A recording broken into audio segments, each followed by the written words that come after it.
Man. Misintention goes in, and the field is set. They'll jump right at Beckett's gate. They're off.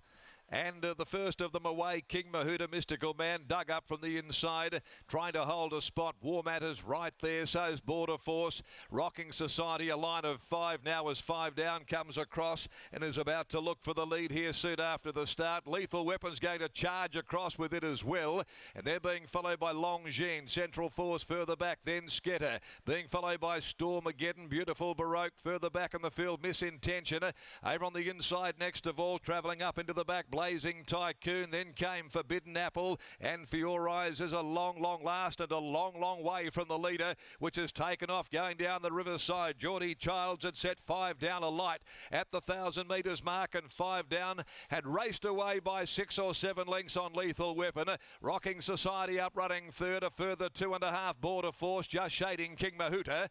A length and a half away then to War Matters. They're being followed further back on the inside. Mystical Man from Longines passing the 800 metre mark, about a length and a half away then Central Force outside of Sketter, then came Beautiful Baroque, Stormageddon, Misintention further back in the field.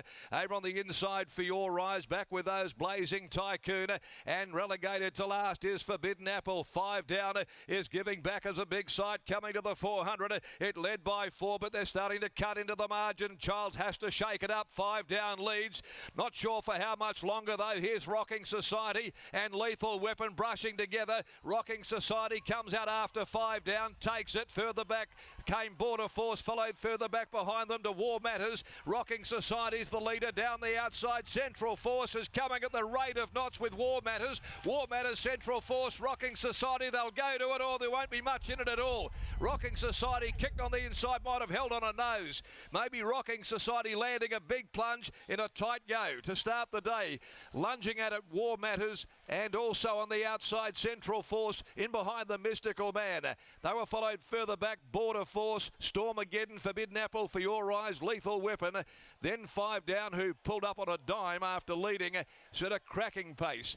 Then further back is King Mahuta, and Sketter's back in the field, Blazing Tycoon and Longines. Amongst the last of them home, Misintention and Beautiful Baroque. Waiting for the numbers here after the running of race 1. 8 Rocking Society has held on and in the process landed big bets. Lucy Fiore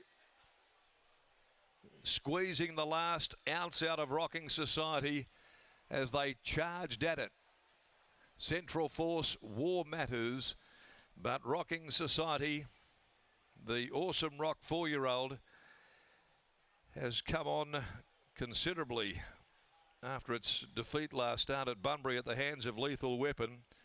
Today a frenetic pace. They've run 1:49.21, and that was into the teeth of a very strong sou'wester. 1:49.21. Jordan Childsy certainly threw caution to a very strong wind and has come unstuck on the corner, but Rocking Society got there and then they started to build. Central Force, War Matters, Mystical Man right behind them. The interim numbers 8, 6, 11 and 7. 8, 6, 11, 7, and a short half header, half ahead of the margins in a thrilling finish to start the day in a very fast run race, home in 37.26. The winner trained by Jason Miller out of Society Gal, good producer, and wins its second race only in 10 starts, but they did not forget to back it here today. It was $13 into 4, ran 4.20 officially, and they've delivered a very handsome financial result for those that are aboard Rocking Society. Second, 6 Central Force by Toronado, ridden by Clint Johnston Porter. Third, 11 War Matters, Brad Parnham. Fourth home, number 7 Mystical Man, and that was the tail pretty much, but gee, they did absolutely fly along. And this horse, who was looking for probably a journey further than 1800, got that in terms of tempo. And he was able to just cling on and survive by that slender margin.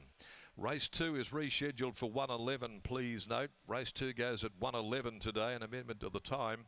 8 here for checks and 11 the rooster are the scratchings. 8 and 11 coming out of the Schweppes handicap, also at 1800 metres. Let's go downstairs now, and Lockie Taylor. Lockie, there's been an avalanche here for the first winner on the program. When the markets first came up for race 1 early on Thursday morning or thereabouts, they were rubbing their hands with glee. They got their mitts on $13 or $14, and it's run favourite at $4.20. Exactly right, Darren. A great result for the punters to start day 3 of the Pinnacles Rocking Society. Third up here today, out to 1,800 metres, and as you said, after the call, Darren, he perhaps was looking for a little bit further, but with the way this race was run, it was a really genuine tempo, and with that in mind, perhaps that was just the perfect race shape for Rocking Society. Jason Miller's just catching up with a couple of very happy connections after the win of Rocking Society, and now he makes his way over towards me. Jace, congratulations on the win. Great way to start the day. Yeah, it's always good to start the day like this on such a good day of racing. So, yeah, tough win, and yeah, happy you got the job done. Darren was just saying perhaps this horse was looking for a little bit more ground, but today, courtesy of that really hot tempo set by the leader, he got that really genuine staying test. Yeah, look, when they said, oh, all the money's come for him and that, I was thinking to myself, geez, he's well under the odds. Like, I thought to myself, I thought he'd run well, but I thought maybe 2,000, 2,200 in a few weeks' time was going to be up his alley. So, the smart money, they got it right.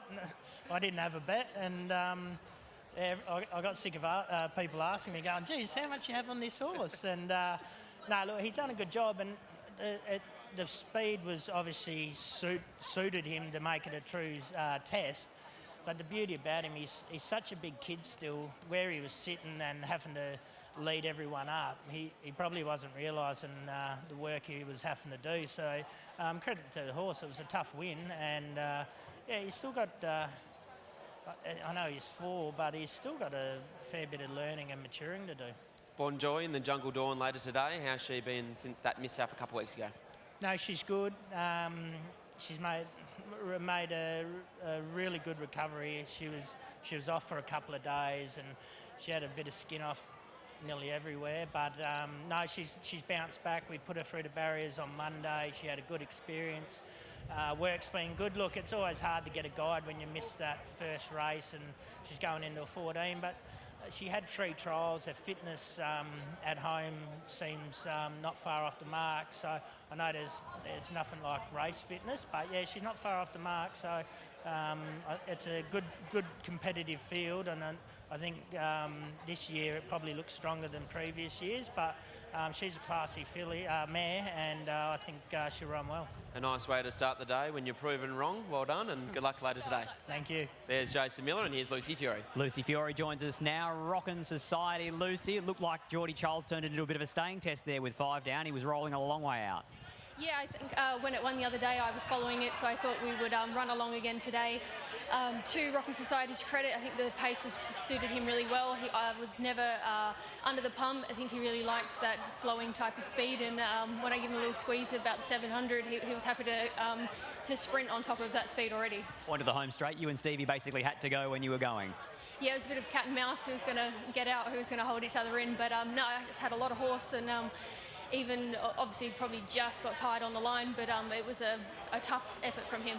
He had the Mel Vista form, the Derby form. It looks like when they step him out over even more ground, he's going to be in for a nice prep. Yeah, well, he won his maiden over 2,000, so he hasn't quite got back there yet. So I think over a trip and getting older and tougher, they'll be seen. Winter Bottom Stakes Day. Rockin' Rupert's probably the best 60-to-1 chance you're going to get, because he's running the Colonel Reeves was really good. Yeah, he's so it's good for me going in under the radar, but I thought that run was super and drawn good. So yeah, if the luck comes our way, we should be hopefully in the top 5, you would think. Go well. Thank you.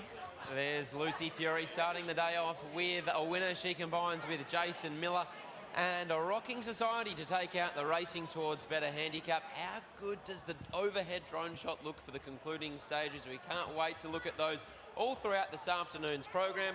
On the other side of the break and the replay, we'll be taking a look at some of the past winners